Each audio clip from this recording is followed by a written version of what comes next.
It is often because of financial problems that people are trying to unload their vacation home or timeshare property. So it's easy to see why when someone offers to help sell it, they would jump at the help.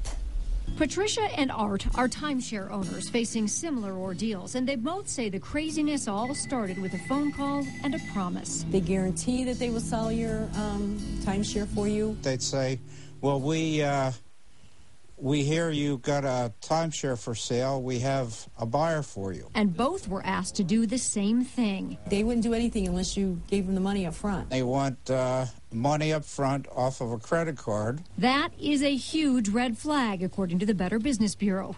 Beware big time. But excited about dumping their vacation properties and the extra expense that came along with them, Patricia and Art paid the fees. And each time, they say the same thing happened. After that, it was never heard from them. You would call there.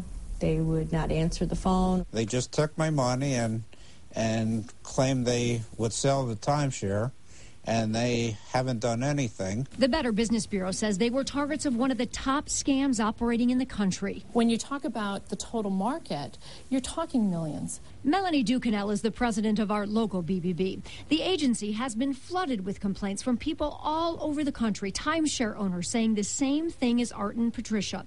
They get a phone call from a company with a hard-to-resist offer promising, we'll sell your timeshare immediately. We have interested buyers, and claiming they can close in 30 days.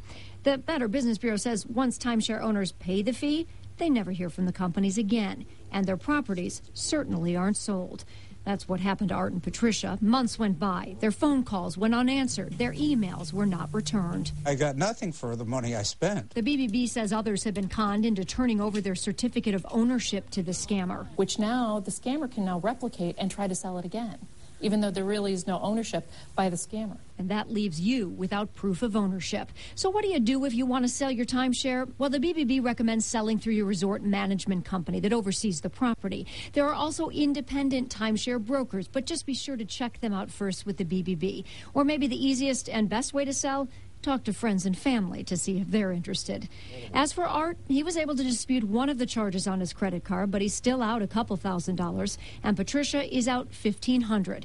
Expensive lessons. If they're asking you for money up front, then hang up the phone. The Florida Attorney General's office filed a lawsuit against two of the advance fee companies, including the one Art used, and is looking into the company Patricia paid. We have provided more information on how to avoid this kind of timeshare scam and more tips on selling your timeshare at WXYZ.com. I'm Joanne Purton. Back to you. All right.